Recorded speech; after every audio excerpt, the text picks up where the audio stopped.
Mais la France, on a besoin de leaders. On a vraiment besoin de leaders. Je suis arrivé dans les années 80. C'était pas difficile de trouver des bons leaders, des Français de souche, vraiment à la tête de grands ministères, influents dans le pays, recherchés même par les païens, pour apporter un mot au nom de l'Église. Nous vivons une époque différente maintenant. Il y a peut-être beaucoup de causes, mais l'objectif ici n'est pas de faire une étude pourquoi on est si peu de leaders. Et on peut prier. Moi-même, il faut prier que Dieu élève des leaders forts. Yes. Gloire à Dieu. Troisième leçon, un leader fort doit produire des équipes fortes.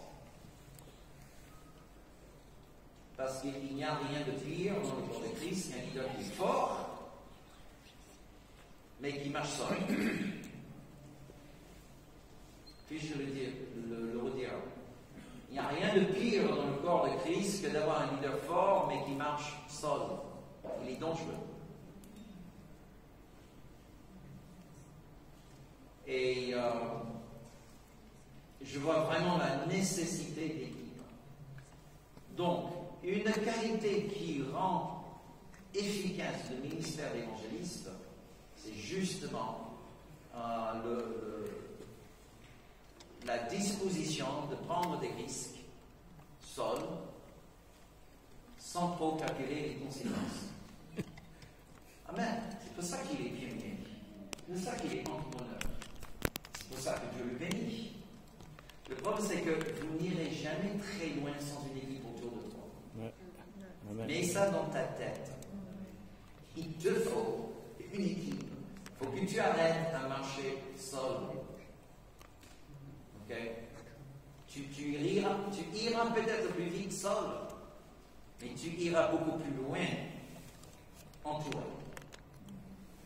Ok, numéro 4. Et ça, quand j'ai lu ce principe, je dis, wow, tout leader doit connaître ça et appliquer ce principe dans sa vie. Vous savez, quand Ézéchias a envoyé les messagers dans le nord, il y a eu des gens du nord qui sont venus à Juda. Ils ont resté à Juda. Ils ne sont jamais revenus dans le nord. Ils ont échappé le jugement de Dieu lorsque Dieu a envoyé l'armée assyrienne. Le problème, c'est que beaucoup de gens du nord, la majorité, se sont moqués des messagers et le roi Ézéchias et le réveil de Dieu. Ils ont rigolé. Ah, vous n'êtes qu'une espèce de clown. Ça, c'est dans la traduction Petit Robert. Vous imaginez, 6 ans plus tard, Assyrie envahit le nord. Imaginons un instant, tous ces gens de le nord, descendants physiques d'Abraham, héritiers de toutes les promesses de Dieu, porteurs des alliances de Dieu, et ils se moquaient de Dieu, sans aucun souci que dans quelques années, ils vont tous trouver morts ou dispersés dans les nations, perdus pour l'éternité. Que pendant des milliers d'années, lorsque les gens parlent des 10 tribus du Nord, on dirait d'eux, ce sont des gens qui étaient dispersés à cause de leur idolâtrie. Wow! Mais ils se moquaient de Dieu. Voici la leçon à apprendre, à tirer de cela, numéro 15. Il ne faut jamais laisser les rétrogrades juger votre foi. Jamais. Je sais que c'est pas facile quand les gens te critiquent, quand les gens t'accusent, quand les gens te pointent le doigt et disent oui, mais tu fais pas assez bien ceci, tu fais pas assez bien cela. Je sais ça fait mal. Mais puis-je vous dire, il ne faut jamais laisser ces gens-là qui négocient leur foi à mettre en question la tienne. Amen. C'est pas leur place. Et même si c'est quelqu'un en qui peut-être tu as eu confiance, Si quelqu'un va te... Maintenant, s'il y a quelqu'un envers qui j'ai beaucoup de respect et lui questionne ma foi, oui, je dois l'écouter. Amen, je dois. Et il faut que quelqu'un ait l'autorité dans ma vie à mettre en question des choses que je fais. Mais des rétrogrades, pourquoi je leur donnerai le droit de me questionner? Donc si Dieu te donne un ministère là où tu as une visibilité envers les autres, mes amis, ne te soucie pas si les gens te critiquent.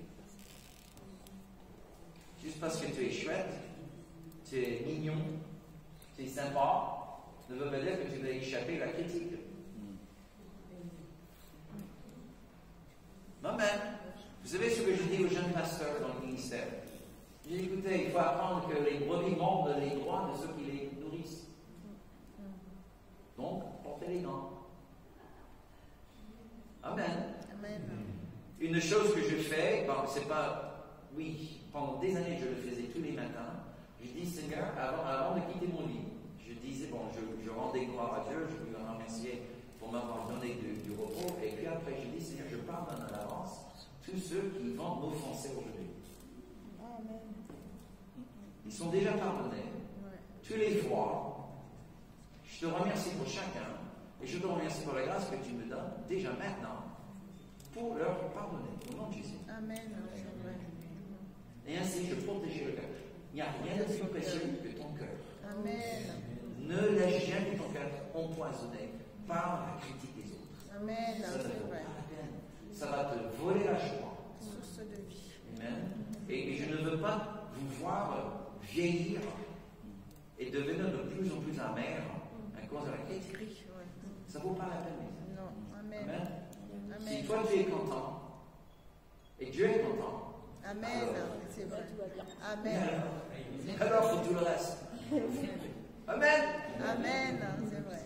Ok, et puis la dernière leçon, j'arrête. Il y a un texte en Michée qui, je crois, a vécu ce réveil avec Ézéchias et Ésaïe, qui est absolument puissant. Michée 7:8. Ne te réjouis pas à mon sujet, mon ennemi, car si je suis tombé, je me relèverai. Si je suis assis dans les ténèbres, l'Éternel sera ma lumière. Amen. Amen. Ne permettez point la difficulté à éteindre votre lumière. Amen. Amen. Michée était appelé spécifiquement pour les 10 tribus du Nord. Et je ne peux qu'imaginer, 6 ans après le réveil, le cœur de Michée lorsqu'il voit tout son travail partir en fumée.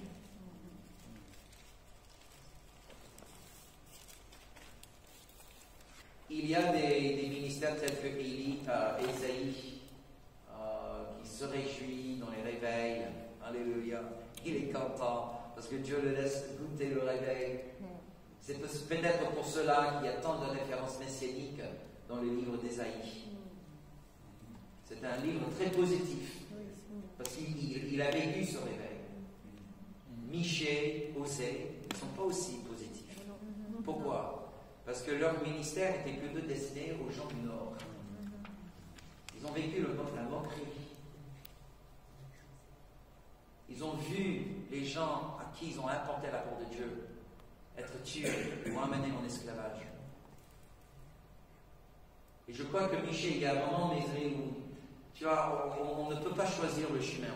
J'aimerais choisir la piste d'Ésaïe, vivre les réveils.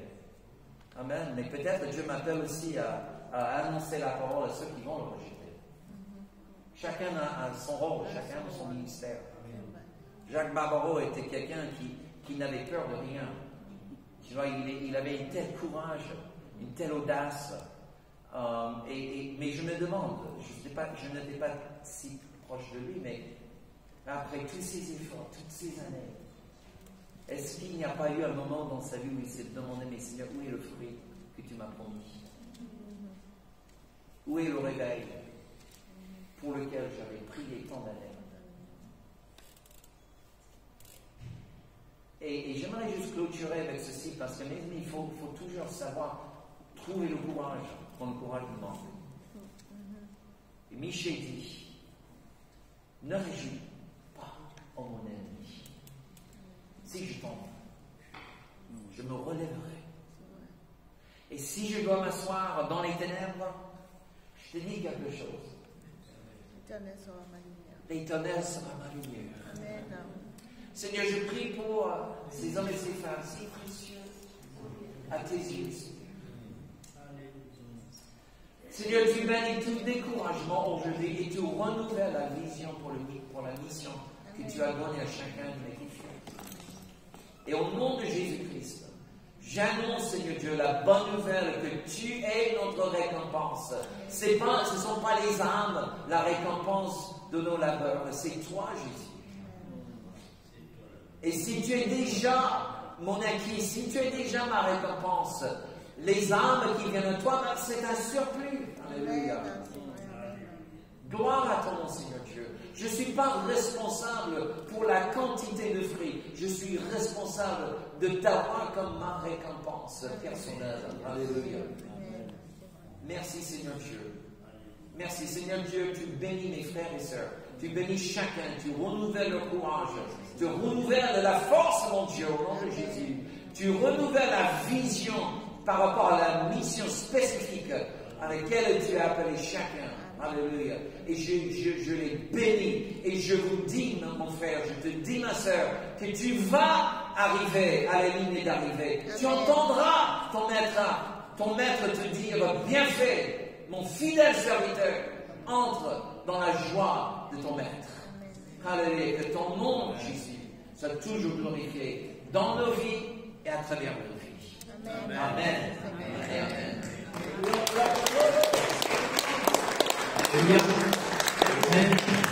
Alors, comme je l'ai dit, vous connaissez, pour ceux qui ne connaissaient pas Pasteur Robert, voilà, vous avez une petite idée maintenant. Alors, cet après-midi, bien sûr, avant d'aller manger, Pasteur Robert a parlé de quelque chose de très important. Mais moi-même, je me posais la question, une minute, j'en ai juste pour une minute. Par rapport, moi, je n'ai jamais touché un salaire de personne. Ça fait des années que je servais ces hommes. Et quand je dis servir, c'est pas juste un peu, pour ceux qui me connaissent. C'est vraiment, je donne mon temps, ce que le Seigneur a mis dans mon cœur, amen. Et donc, je me posais ces questions ces derniers temps. J'ai jamais voulu d'argent de personne. Et justement, ces derniers temps, je me suis dit, mais beaucoup m'ont dit, écoute, Idir, je luttais avec ces gens-là. Écoute, Idir. Mais c'est normal que tu aies un salaire. Oui, c'est vrai, la Bible nous dit, vous savez, c'est un verset, celui qui travaille mérite aussi un salaire, on est d'accord. Et c'est vrai que moi, je n'ai jamais demandé à personne. Et à part l'église qui me paye le forfait de mon portable, je crois que ça s'arrête là. Et donc, ces derniers temps, je me suis dit, Seigneur, vous me parlez, vous savez, dire, c'est pas un mal de faire des lettres de nouvelles et d'envoyer par Internet à ceux que tu connais pour te soutenir dans le ministère que tu fais, parce que quand même, je pensais notamment au frère Karim, qui me disait, mais écoute, je ne connais pas quelqu'un qui fait autant de ce que tu fais, très peu en tout cas, tu te dés partout, les écoles, les machins, voilà, la télé, l'église, l'évangélisation, en fait, c'est vrai qu'il y a, bon, ouais, je ne vais pas me vanter, non, mais je me dis, oui, effectivement, alors j'attends la réponse de Dieu. Mais je sais qu'à la rentrée, là, enfin déjà à la rentrée, je sais qu'à un moment donné, bon, bah, c'est pas un mal finalement. Hein. Je pense pas que c'est un mal. Mais pour moi, avant, je le voyais comme mal. Et non, tu sers Dieu. Voilà. Après, si c'est pour toi, on le sait, hein, pour tes intérêts, bon, voilà, là, je suis pas d'accord, comme je l'ai dit ce matin. On n'est pas là pour se servir de Dieu, mais pour servir Dieu. Donc, faire attention. Donc, voilà, ça, c'est mon point de vue. Alors, bien sûr, il y a une boîte à offrande qui se trouve juste à l'entrée. Et comme je vous l'ai dit, c'est gratuit cette année, exceptionnellement. D'habitude, je me fais toujours payer 5 ou 10 euros, pas grand-chose. Et donc, je n'ai pas peur, je sais que Dieu pourvoira, de toute façon, amen. Donc, si vous avez à cœur de bénir, comme j'ai bien aimé cette parole, Pasteur Robert, tu donnes Dieu à quoi? Un pourboire? 1 euro? Ou bien tu lui donnes, c'est qui, quoi? C'est ton Dieu, quoi. L'argent, c'est pas, voilà, est-ce que tu vas donner un pourboire à Dieu? Bon, après, je reconnais ceux qui n'ont pas les moyens, bien évidemment, donner avec son cœur, comme a dit le Seigneur Jésus-Christ, il n'y a pas de souci. Hein. Mais bon, Si tu donnes pour que ça soit un ministère, une œuvre, ainsi de suite, c'est pas forcément pour un homme que tu donnes. Déjà, si tu penses donner pour quelqu'un, alors déjà, tu as tout faux parce que c'est pour Dieu. Dans ta tête, il faut que ça soit Dieu. Si tu vois la personne que tu lui donnes, alors ça tient pour Dieu. Amen.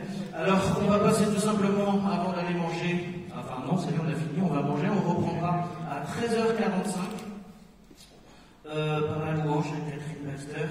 Et bien sûr, nous aurons enfin, je vous ai parlé de l'homme qui valait les 3 milliards. Non, bien sûr, ceux qui n'étaient pas là, qui viennent d'arriver, c'est l'homme qui a touché plus de 3 milliards de personnes dans le monde, bien sûr, qui va nous enseigner tout à l'heure, Henry Haroun. Oui, plus de 3 milliards, excuse-moi, 5, je sais plus, 5 ou 6, rien que le film de Jésus, je vous l'ai dit ce matin, rien que lui, entre autres, je ne vous cache pas, le film de Jésus qui a touché, je crois, 2 ou 3 milliards de personnes dans le monde, et le film de Magdalena, que Henry Haroun a fait aussi, a touché plus d'1 milliard de personnes dans le monde. Alors, pour moi, personnellement, c'est quelqu'un de super humble.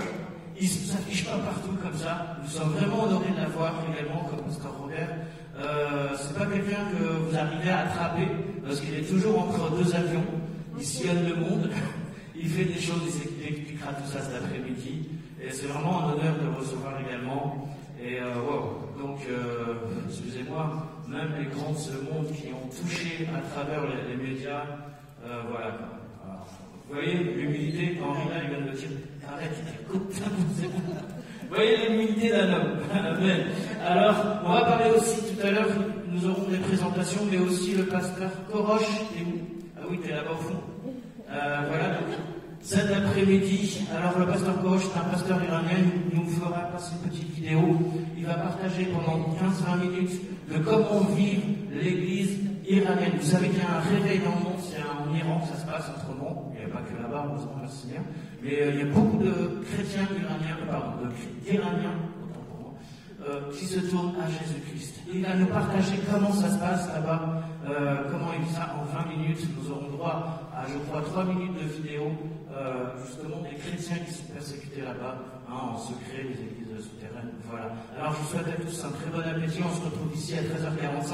Vous avez une boulangerie juste en face pour ceux qui veulent acheter des sandwichs. Sinon, vous avez des kebabs à gauche, pas très loin, des petits restaurants juste à côté. Voilà. Je vous remercie.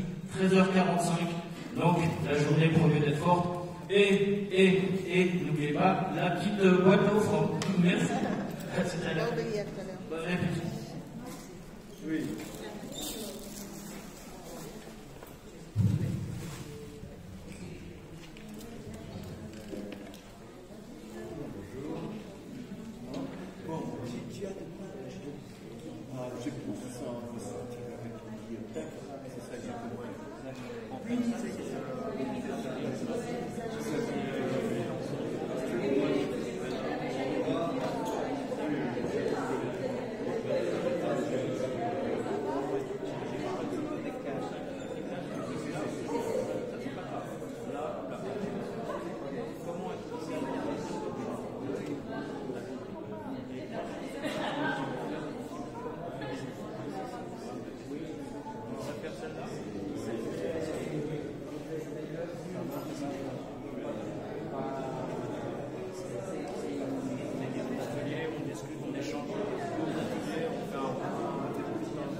Parce que je parle français.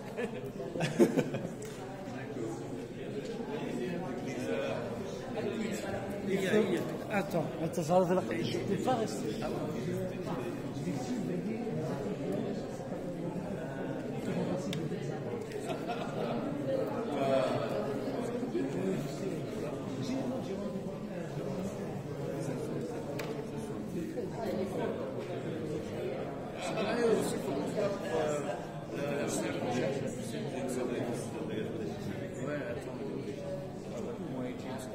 quand tu veux. Sinon, je m'explique.